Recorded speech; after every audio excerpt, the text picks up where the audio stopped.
Hi ಗೆಳೆಯರೇ, ಎಲ್ಲರಿಗೂ ನಮಸ್ಕಾರ. ಇದರಿಂದಾಗಿ ಅಕ್ಷರ್ ಅವರ ಹ್ಯಾಟ್ರಿಕ್ ಕ್ಯಾಚ್ ಬಿಟ್ಟಿದ್ದು ರೋಹಿತ್ ಮತ್ತು ಪಂದ್ಯ ಮುಗಿದ ನಂತರ ಅಕ್ಷರ್ ಏನು ಹೇಳಿದ್ದಾರೆ, ಹಾಗಾದರೆ ಸುದ್ದಿಯ ಸಂಪೂರ್ಣ ಮಾಹಿತಿ ಏನು, ಹೀಗೆ ಇದರೆಲ್ಲದರ ಬಗ್ಗೆ ಈ ವಿಡಿಯೋದಲ್ಲಿ ತಿಳಿಸಿಕೊಡುತ್ತೇನೆ. ಆದ ಕಾರಣ ಈ ವಿಡಿಯೋ ಸಂಪೂರ್ಣವಾಗಿ ನೋಡಿ.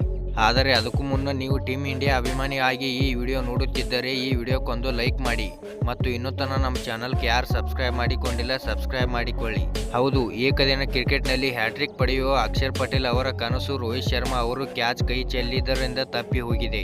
ಆದರೆ ಇದೆಲ್ಲ ಆಟದ ಒಂದು ಭಾಗ ಎಂದು ಪ್ರಬುದ್ಧವಾಗಿ ಪ್ರತಿಕ್ರಿಯಿಸಿದ್ದಾರೆ ಎಡಗೈ ಸ್ಪಿನ್ನರ್. ಇನ್ನು ದುಬೈನ ಅಂತಾರಾಷ್ಟ್ರೀಯ ಕ್ರೀಡಾಂಗಣದಲ್ಲಿ ನಡೆದ ಐಸಿಸಿ ಚಾಂಪಿಯನ್ಸ್ ಟ್ರೋಫಿ ಟೂರ್ನಿಯ ಎ ಗ್ರೂಪ್ನ ಪಂದ್ಯದಲ್ಲಿ ಬಾಂಗ್ಲಾದೇಶದ ತಾಂಜಿದ್ ಹಸನ್ ಮತ್ತು ಮುಷ್ಫಿಕರ್ ರಹೀಂ ಅವರ ವಿಕೆಟ್ ಅನ್ನು ಪಡೆದ ಅಕ್ಷರ್ ಪಟೇಲ್ ಹ್ಯಾಟ್ರಿಕ್ ವಿಕೆಟ್ ಗಳಿಸುವ ಅವಕಾಶ ಪಡೆದಿದ್ದರು. ಕ್ರೀಜ್ಗೆ ಆಗಮಿಸಿದ ಜಕರ್ ಅಲಿ ಅವರು ಎದುರಿಸಿದ ಮೊದಲ ಎಸೆತದಲ್ಲೇ ಸ್ಲಿಪ್ಗೆ ಕ್ಯಾಚ್ ನೀಡಿದರು.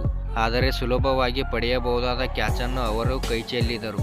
ಈ ಬಗ್ಗೆ ಬಾಂಗ್ಲಾದೇಶ್ ಇನ್ನಿಂಗ್ಸ್ ಮುಗಿದ ಬಳಿಕ ಸ್ಟಾರ್ ಸ್ಪೋರ್ಟ್ಸ್ ಜೊತೆ ಮಾತನಾಡಿದ ಅವರು, ಆ ಸಂದರ್ಭದಲ್ಲಿ ಬಹಳಷ್ಟು ಘಟನೆಗಳು ನಡೆದವು. ತಾಂಜಿದ್ ಹಸನ್ ಅವರು ಔಟ್ ಎಂದು ನನಗೆ ತಿಳಿದಿರಲಿಲ್ಲ.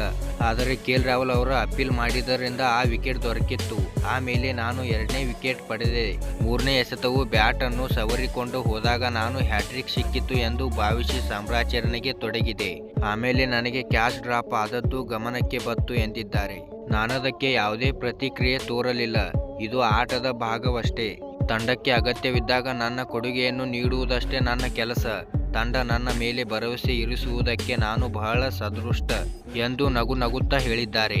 ಧನ್ಯವಾದಗಳು ಇಲ್ಲಿವರೆಗೆ ವಿಡಿಯೋ ನೋಡಿದ್ದಕ್ಕೆ. ಈ ವಿಡಿಯೋ ನಿಮಗೆ ಇಷ್ಟವಾದರೆ ಲೈಕ್ ಮಾಡಿ ಮತ್ತು ಇಂಥ ಹೊಸ ಅಪ್ಡೇಟ್ಗಳಿಗಾಗಿ ನಮ್ಮ ಚಾನಲನ್ನು ಸಬ್ಸ್ಕ್ರೈಬ್ ಮಾಡಿ ಮತ್ತು ಹಂಗೆ ನಿಮ್ಮ ದೋಸ್ತರಿಗೆ ವಿಡಿಯೋ ಶೇರ್ ಮಾಡಿರಿ. ನಮಸ್ಕಾರ.